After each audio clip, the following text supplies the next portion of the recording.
శ్రీరామాయణ కథకి ఒక గమ్మత్తుంది. మీరు దాని గురించి విశేషమైనటువంటి వ్యాఖ్యానం ఏదో తెలుసుకోవాలనే ప్రయత్నం చెయ్యడం మంచిదే. కానీ అలా తెలుసుకునేటటువంటి ప్రయత్నం చెయ్యకపోయినప్పటికీ కేవలం రామకథని రామకథగా యథాతథంగా మూలంలో వాల్మీకి మహర్షి ఎలా చెప్పారో అలా రామకథని చదువుకోవడం అనేటటువంటి దానికన్నా ప్రశస్తమైన విధానం ఇంకోటి ఉంది అని నేను అనుకోవట్లేదు.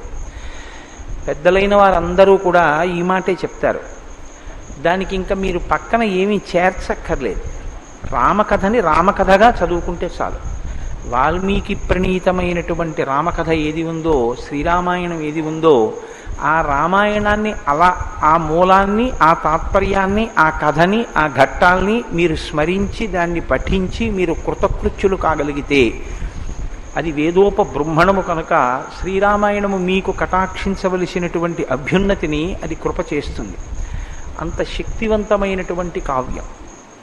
అటువంటి కావ్యంలో ఏ మహాపురుషుల పేర్లు స్మరించినంత మాత్రం చేత, ఉచ్చరించినంత మాత్రం చేత అసలు జీవునికి ఉన్నటువంటి పాపరాశి దగ్ధమవుతుందో అటువంటి మహాపురుషుల యొక్క పేర్లు ఉచ్చరింపబడతాయి.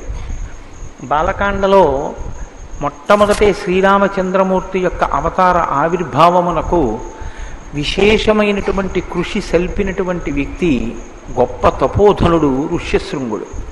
అటువంటి ఋష్యశృంగుడు శాంతాసహితుడై అయోధ్యానగరానికి చేరుకున్నటువంటి ఘట్టాన్ని మీకు నేను విన్నపం చేసి ఉన్నాను. మీరు ఒకటి గమనించండి, ఆయన సాక్షాత్తుగా పరమశివ స్వరూపమునందు లీనమైనటువంటి వాడు. అందుకే ఇప్పటికీ కూడా మీరు శృంగగిరి క్షేత్రానికి వెడితే ఆ శృంగేరిలో కిగ్గా అనబడేటటువంటి ఒక శిఖరం మీద ఋష్యశృంగునికి దేవాలయం ఉంది. ఆ ఋష్యశృంగ దేవాలయంలో శివలింగం ఉంటుంది. ఆయన శివస్వరూపంగా, శాశ్వత స్వరూపంగా ఇప్పటికీ పూజలు అందుకుంటున్నవాడు. అందుకే శృంగేరి ప్రాంతం ఎప్పుడూ చల్లగా ఉంటుంది. ఇప్పటికీ వర్షాలు పడుతూనే ఉంటాయి. గొప్ప తపోభూమి. అందుకే శృంగేరి పీఠాన్ని అధిష్ఠించినటువంటి ప్రతి పీఠాధిపతి కూడా తనదైన ముద్ర వేశారు. ఆసేతు హిమాచల పర్యంతంలో ఉన్నటువంటి సనాతన ధర్మంలో ఉన్న భక్తులకే కాకుండా ప్రపంచవ్యాప్తంగా ఎక్కడ ఉన్నటువంటి ఈ సనాతన ధర్మంలోని భక్తులకైనా సరే వారు ఎన్నో విషయాలని అందించి మన జీవితాలు సార్థకత చేసిన మహాపురుషులు. ఎవరికి వారే అంతంత గొప్ప స్థితిని పొందారు. ఇప్పుడు మీరు వారి ఔన్నత్యం గురించి చేసినటువంటి స్తోత్రాన్ని మీరు వింటూ ఉంటారు. గురువుగారి గురించి విజయనగర సింహాసన ప్రతిష్టాపనాచార్య సకల నిగమాగమసార హృదయ తపశ్చక్రవర్తి కర్ణాటక సింహాసన ప్రతిష్టాపనాచార్య వ్యాఖ్యాన సింహాసనాధీశ్వర అంటూను ప్రతివారు. ఒక ఆయన కాకరకాయలు తిని అష్టసిద్ధులు సాధించారు. చంద్రశేఖర భారతి నిరంతరము బ్రాహ్మీభూత స్థితి ఎందుండేవారు.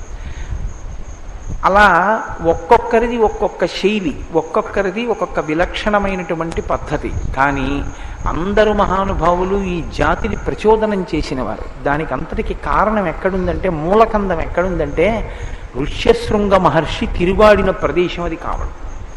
అందుకే శృంగగిరి పీఠం అంత గొప్ప పీఠం అవడానికి కారణం యథార్థంగా చెప్పాలి అంటే ఋష్యశృంగుడు తిరిగినటువంటి భూమి కావడం. ఇప్పటికీ తపస్సుకి అనువైనటువంటి ప్రదేశంగా ప్రదేశం ఉంది అంటే ఆ యుగంలో ఆ మహానుభావుడు తిరిగినంత మాత్రం చేత ఆయన తపశ్శక్తికి వచ్చినటువంటి ప్రకంపనలు అటువంటి అవి ఇప్పటికీ మనుషుల్ని చరింపచేస్తాయి. శృంగేరి మీలో అందరూ వెళ్ళి వచ్చిన వారే నేను అనుకుంటున్నాను. నేనే ఆలస్యంగా వెళ్ళానేమో శృంగేరి. అసలు శృంగేరి వెడితేనే మనోలయం అవుతుంది. శంకర భగవత్పాదులు యోగరత్నావళి స్తోత్రం చేస్తూ శ్రీశైల శృంగ కుహరేషు కదోపలప్స్యే అంటారు.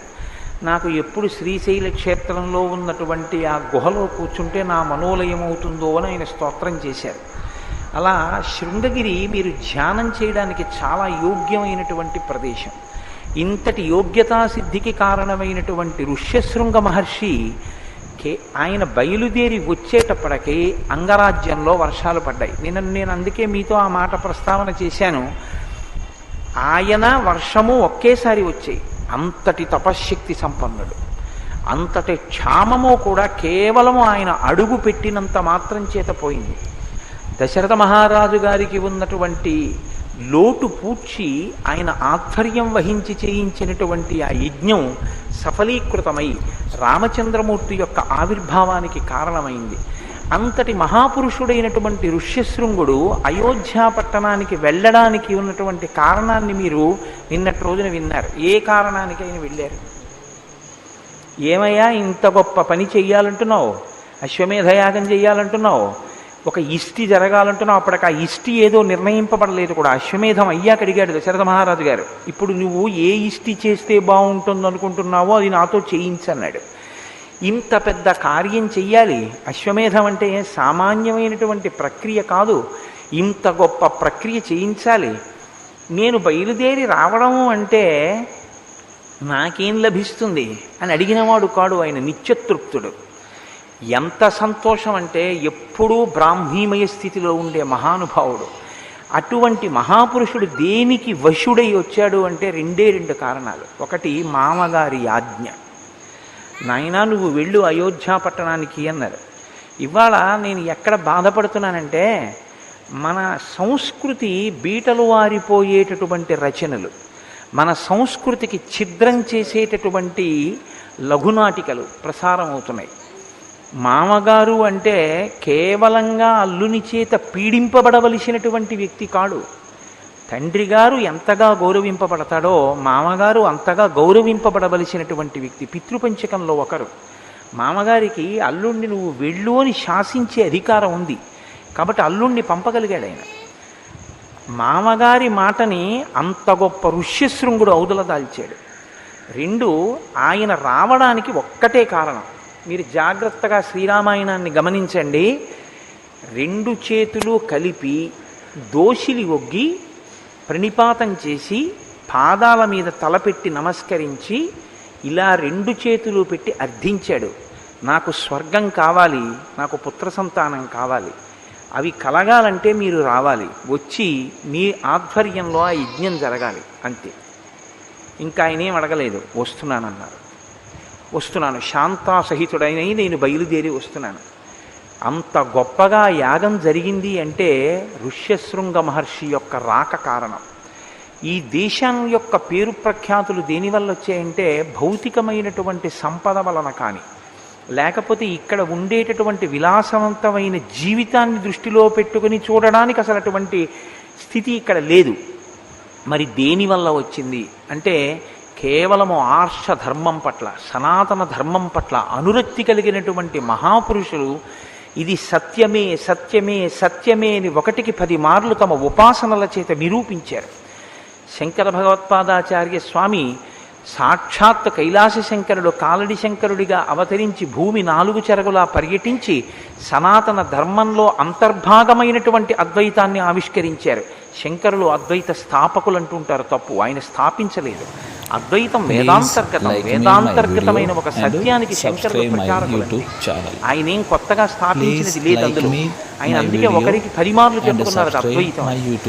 అటువంటి శంకరాచార్యుల వారి వల్ల, ఒక చంద్రశేఖర పరమాచార్య స్వామి వారి వల్ల, ఒక చంద్రశేఖర భారతీ స్వామి వారి వల్ల, ఒక నృసింహ భారతీ స్వామి వారి వల్ల, అటువంటి మహాపురుషుల వల్ల, రామకృష్ణ పరమహంస వల్ల, భగవాన్ రమణుల వల్ల ఈ జాతికి పేరు ప్రఖ్యాతులు వచ్చాయి తప్ప ఇక్కడ ఉన్నటువంటి ఏ ఇతరమైనటువంటి భౌతిక సంపత్తి వల్ల ఈ దేశానికి ఆ పేరు రాలేదు.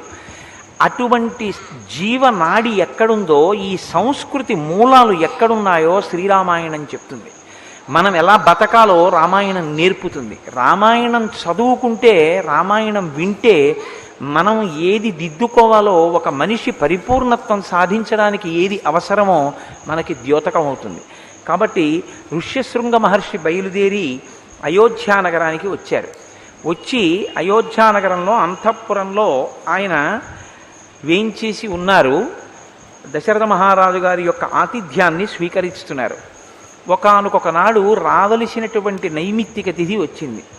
అంటే కార్యక్రమాన్ని ప్రారంభం చెయ్యడానికి యోగ్యమైన కాలము ఒకటి ఉంటుంది కదా, అటువంటి కాలం వచ్చింది. ఆ కాలంలో తత ప్రసాద్య శిరసా తం విప్రం దేవవర్ణినం యజ్ఞాయ వరయామాస సంతానార్థం కులస్య వై. దశరథ మహారాజు గారు వెళ్ళి ఋష్యశృంగ మహర్షి యొక్క పాదములకు తన తల తాటించి ప్రణమిల్లి అడిగాడు, అయ్యా నేను సంతానార్థినై యజ్ఞం చెయ్యాలని నిర్ణయం చేసుకున్నాను.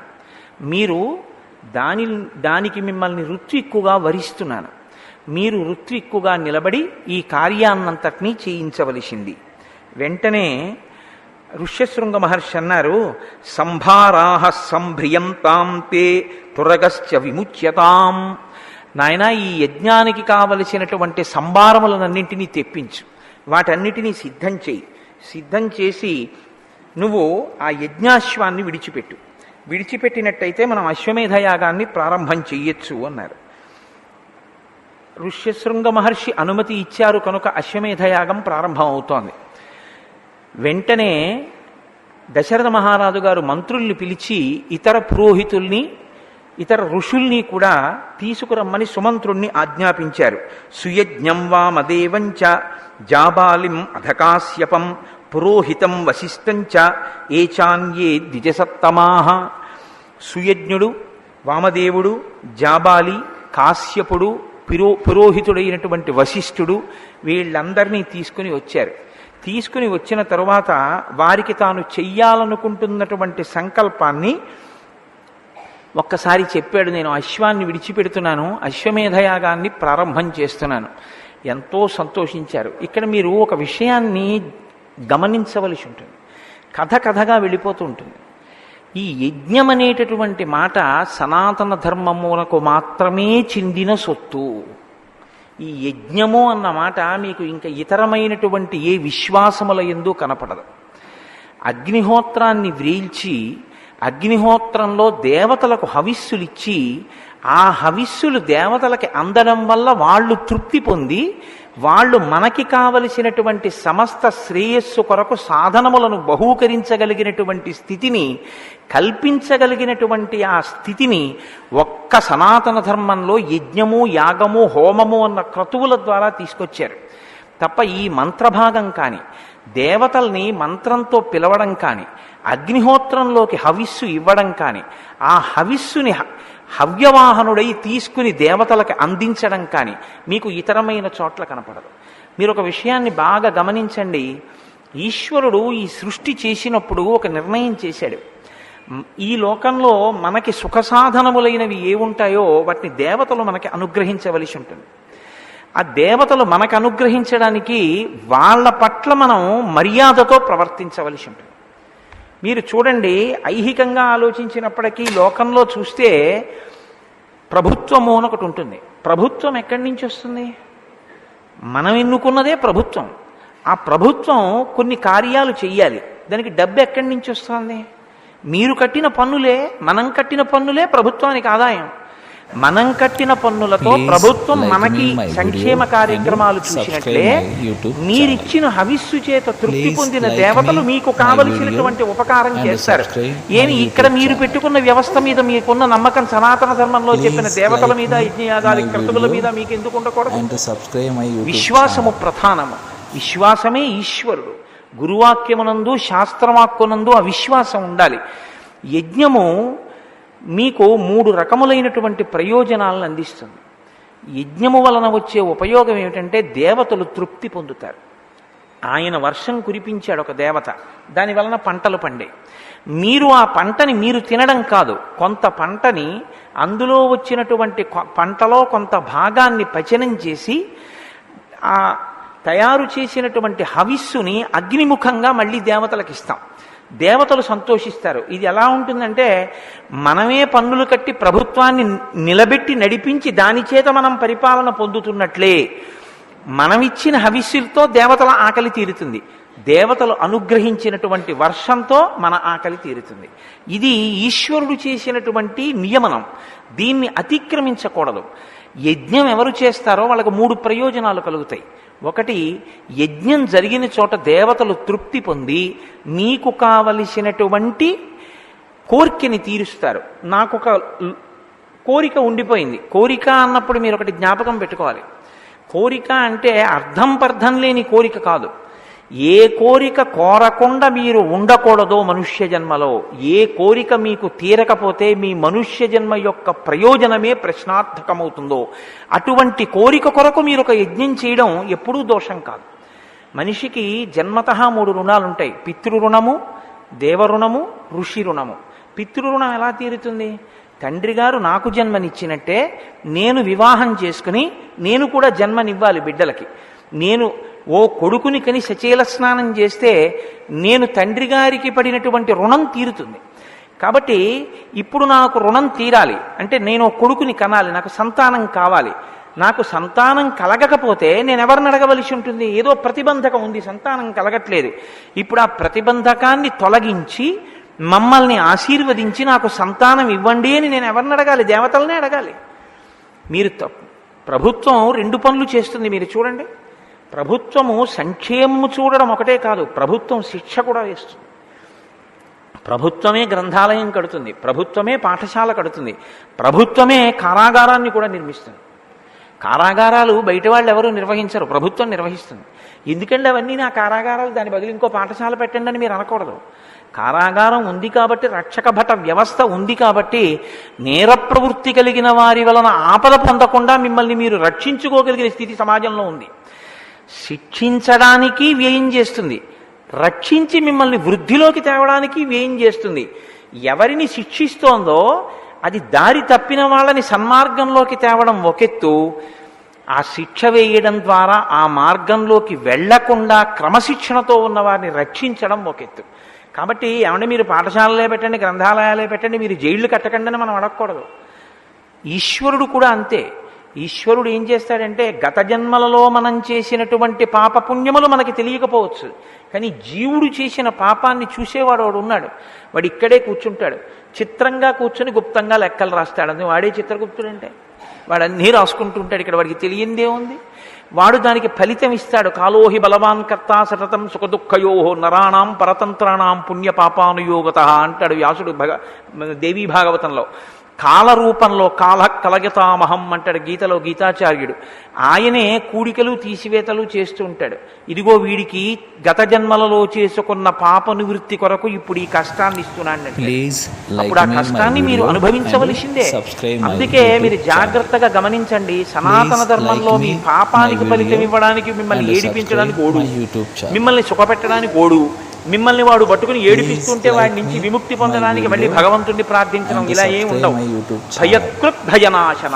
మిమ్మల్ని ఎవడు భయపెడతాడో వాడే భయం పోగొడతాడు, మిమ్మల్ని ఎవడు ఏడిపిస్తాడో వాడే మిమ్మల్ని సంతోషింపజేస్తాడు. రెండిటికి ఒకడే. మీ కష్టమిచ్చినా ఈశ్వరుడే, సుఖమిచ్చినా ఈశ్వరుడే. సనాతన ధర్మం మీద విశ్వాసం అంటే ఏమిటో తెలుసా అండి? నాకు ఒక ఆపద వస్తే ఈశ్వరుణ్ణి నిందించడం కాదు. నాకు ఒక ఆపద వస్తే నేను ఏ జన్మలలోనో ఏదో ఒక పాపాన్ని చేసి ఉన్న కారణం చేత ఆ పాపము ఈనాడు అనుభవైకయోగ్యమై నాకు ఈ కష్టం రూపంలో వచ్చింది. కాబట్టి ఈశ్వర, ఈ కష్టమును నేను భరించగలిగిన శక్తిని కృపచే, లేదా వేరొకసారి ఇక ఇటువంటి తప్పు చెయ్యకుండా నన్ను నేను నియంత్రించుకోగలిగినటువంటి శక్తిని నాకు కృపచే. ఈ రెండుగా ప్రార్థన చెయ్యడం. లేదా నువ్వు నాకు కష్టమే నాకేం బెంగలేదు, కానీ నాకు కావలసింది ఒక్కటే, అది అనుభవించడంలో నీ పాదముల యందు విస్మృతి కలగకుండా మాత్రం చూడు. నిన్ను సేవింపగ నాపదల్పడమని నిత్యోత్సవంపని అబ్బని జనమాతృండనని సంసార మోహంబు పైకొనని జ్ఞానము గల్గని గ్రహగతులు కుందింపని మేలు వచ్చిన రాణి అవి నాకు భూషణములే శ్రీకాళహస్తీశ్వర. కాబట్టి దేవతలని ప్రార్థన చేసి హవిస్సు ఇస్తే దేవతలు అనుగ్రహించి మీకు ఏది మనుష్య జన్మకి అత్యంత అవసరమైన కోరికో, ఏ పాపము అడ్డు వచ్చి మీకు ఆ కోరిక తీరట్లేదో ఆ పాపాన్ని వాళ్ళు క్షమిస్తారు. ఏమండి, మీరెన్నుకున్న రాష్ట్రపతి ఉరిశిక్ష పడిన వాడికి క్షమాభిక్ష పెడితే మనం అంగీకరిస్తున్నాం, ఆయన అధికారం అంటున్నాం.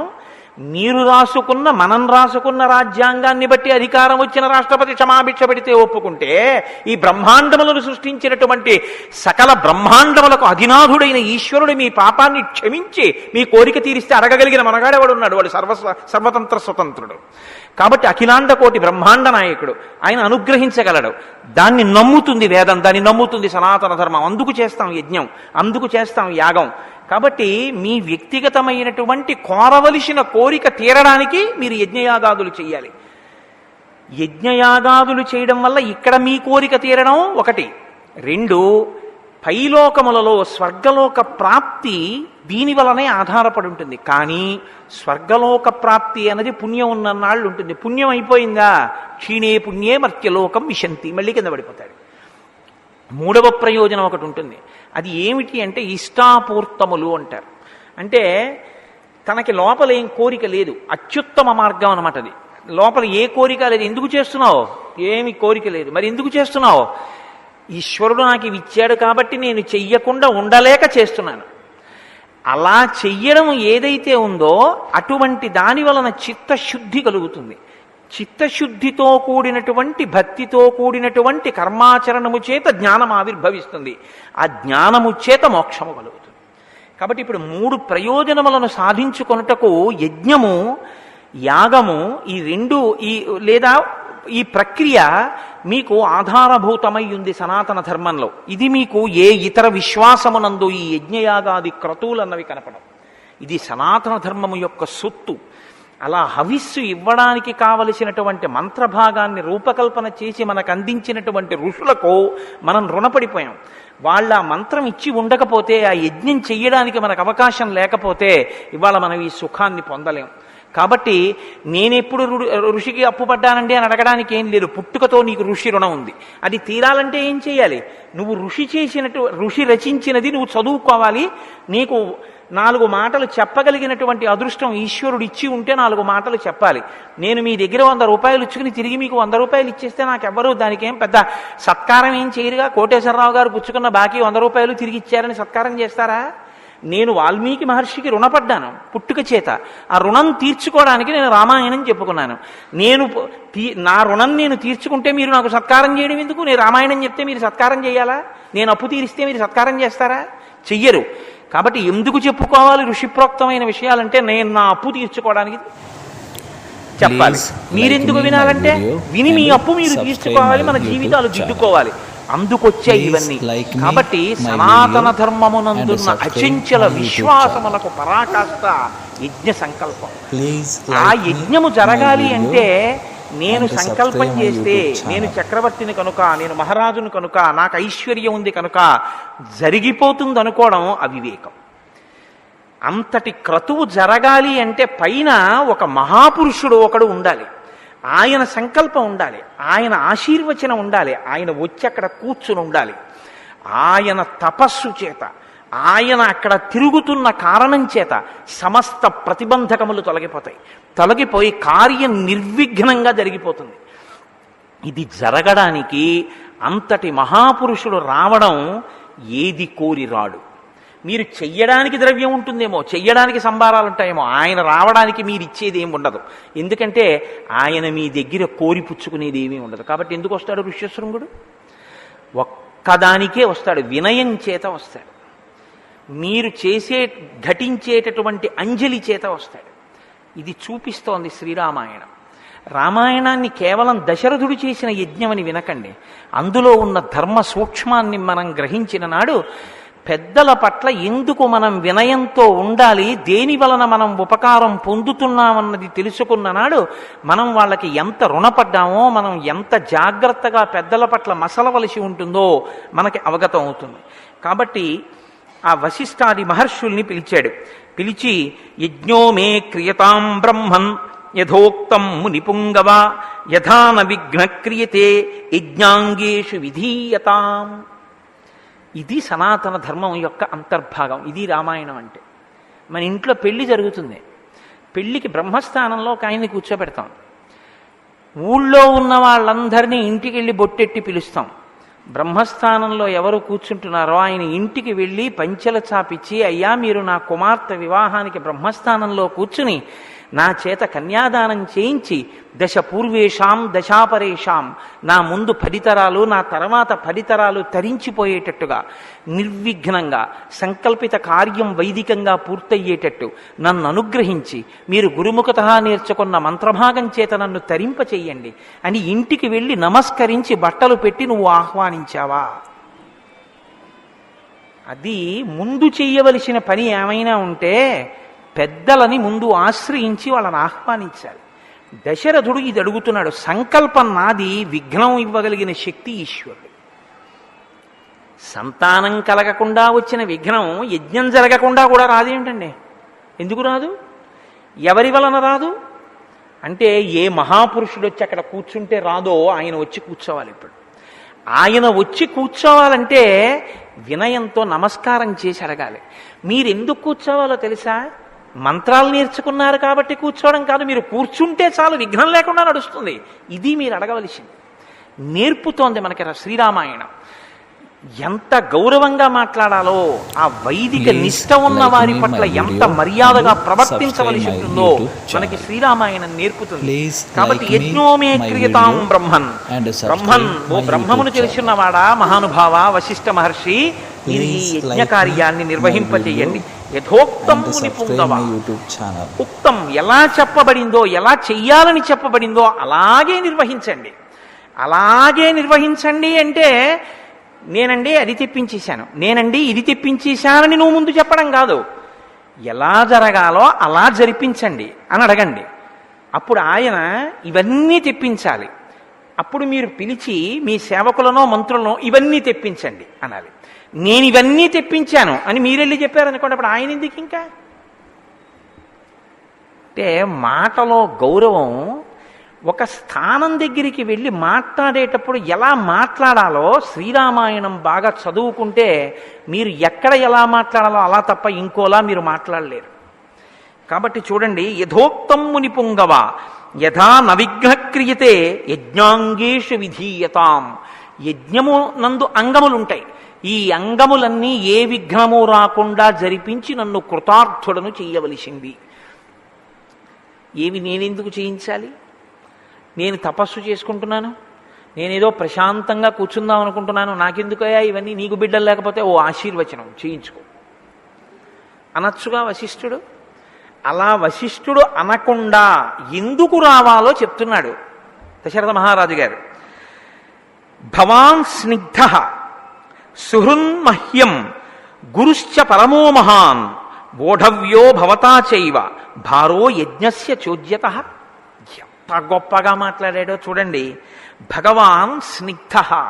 స్నిగ్ధ అంటే ఇంగ్లీష్లో అయితే బీయింగ్ స్టికీ అంటారు, అంటుకుని ఉండడం. అంటుకుని ఉండడం అంటే ఏమిటి? మనస్సులో జ్ఞాపకంలో ఉండడం. మహాత్ముల యొక్క మనస్సులో, మహాత్ముల యొక్క స్మృతిలో మీరు ఉండడం మీ అదృష్టమునకు హేతు.